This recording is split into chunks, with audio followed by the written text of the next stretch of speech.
See, the thing is, when you're looking for a build, you're looking for a build that can be made with multiple builds. Matter of fact, the starter magic is one of the most important choices you can make in the entire game. So when I say this, I cannot stress it enough. There is tons of backup to prove this. It's ice, lightning, or magma. Ice and lightning on top, magma on bottom. Depends if you want to play competitively. No, Sonic, look around you. Imagine dragons. You see this? It's water. What works well with water? Lightning. What works well with blood?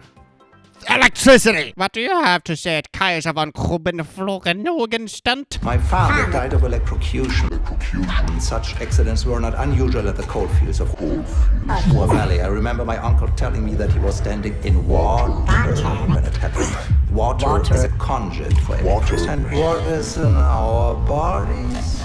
That is right. Peace. Water. When I press this water, electricity will flow through your water, carried by this water, and it will cramp up and you will feel the most intense water ever felt in your life.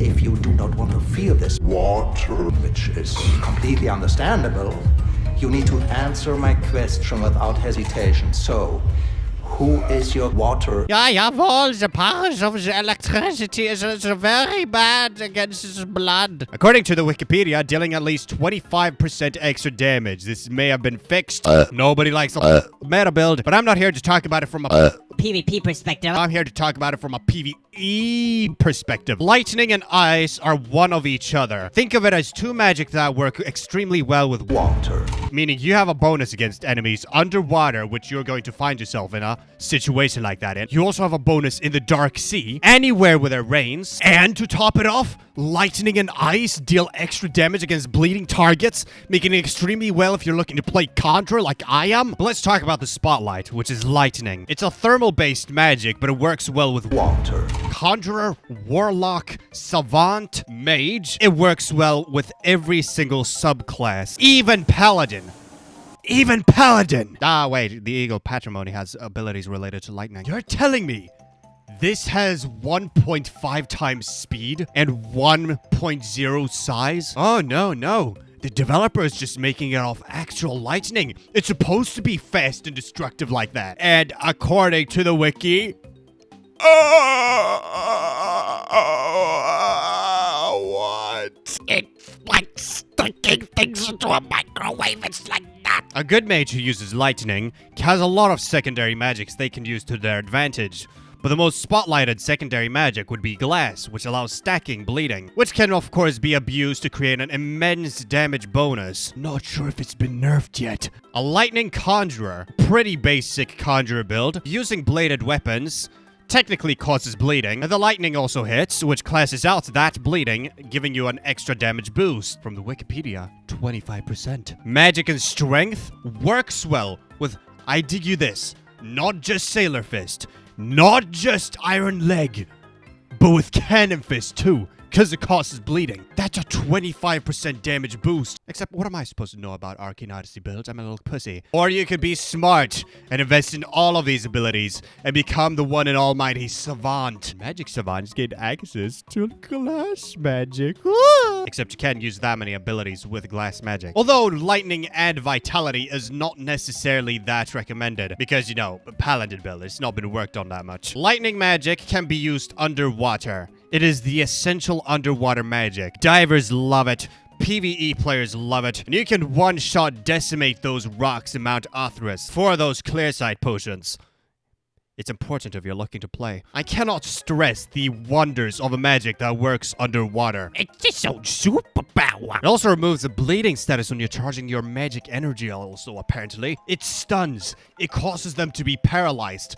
It was extremely powerful back in the day, but nowadays they slowed it down to just make it so the other play got slowed down, but that's also powerful. Meaning if you deal enough damage, or just use like a water synergized thing, you can slow your enemies down, meaning you can combo them better. But speaking of magics you can combo, we also have ice, the one I'm using. Ice is technically, in my opinion, the heavier alternative to lightning, being way much slower than lightning, but it is 20% bigger. It's supposed to be a slow, heavy-hitting magic with the ability to create ice. Nice. Ice basically has the same properties as lightning, and it works underwater. The only downside to ice, it's not destructive.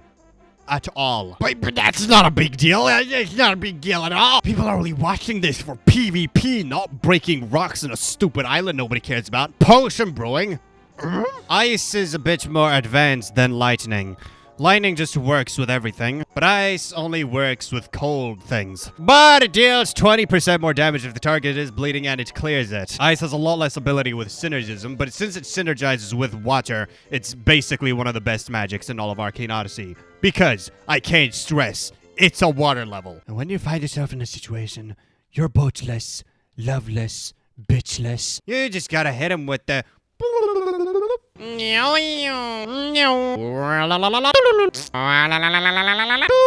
It is a very subtle detail, but it is a superpower, especially if you're hauling ass and don't want to get into the water. No, boats are unforgiving in this game. They don't let you get onto them. At some point, you always find yourself humping a handrail that won't let you go anywhere. All right, so hit this. It causes bleeding, but then it takes away the bleeding. How does that work? The only downside to ice and being an ice mage, it does not cause bleeding. So you can't effectively finish off your targets. You just need that one great final shot. Unique traits about ice. The beams are icicles. Can you believe that? Icicles, out of all things. Yes, it causes bleeding. Then it causes freezing. It deals almost 300 damage. But that is because I have 100 extra power on me. No, you're just gonna be in the sky? Okay. Extra. Now, recap. What makes ice so good? It works with water. You want to know what else kind of works with water? Magma, of all things. You'll find a lot of degenerates in this community dedicating themselves to the very likes of magma magic.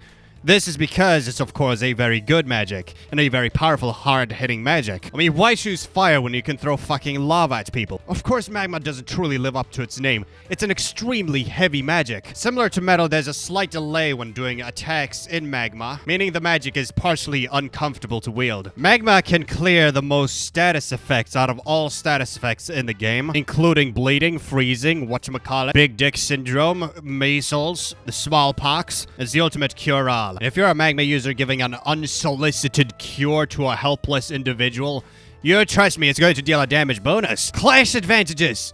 Who gives a shit? This is a world of magic. Nobody plays wizard. What are you gonna throw magic balls at each other because nothing else works? Wake up, it's not 2017 anymore. But no, it is pretty useful. Lava also makes people melting. You're putting lava on their bodies. It's supposed to hurt like hell. Basically an alternative to bleed. It works very much the same like bleed, but it cleanses bleed, which means it deals extra damage against bleeding targets, clearing up that bleed, and giving its own bleed, which is magma. Not only that, it leaves puddles everywhere. Not just that, you attack water with magma. Well, it does not work underwater, so that's why it's on the bottom of my tier list, but it works the same as ice. You can create platforms, but you cannot slide on the platform, so it's a lot less fun. But it still works. You can still boogie. You can still create your own islands. It tax people millions of glimblies if they step foot on your island. It gives a 20% damage bonus against bleeding targets. It's essentially the negative version of ice. And can you believe that it's a liquid magic? Not only that, but in this current area of Samaria, it works extremely well if you bring them into a sweaty zone where they start sweating, because the temperature is very favorable to magma users in this territory. You can also set fire to everything with magma. Can you believe that? Ice and magma technically works with any hybrid build, as long as that hybrid secondary deals bleeding or any form of heat-based elemental property. Nah, because I have ADHD, I'm gonna sink these pirate ships. No, trust me, the clothes are worth it. If I manage to get Thane clothes, I'm gonna be so happy. Oh, 300 damage each. Let's go! The clothing opportunity in this is so wonderful. And to think this is an armored brig. No, it's not because of my synergize. It's because of my build. I put like half my points into damage. Oh no, these are the other guys. These are pirates. Wrong characters. No, don't hurt me. That's a lot of damage. I'm orgasming at the moment. 500 likes, so maybe I could show. Ow, god damn it.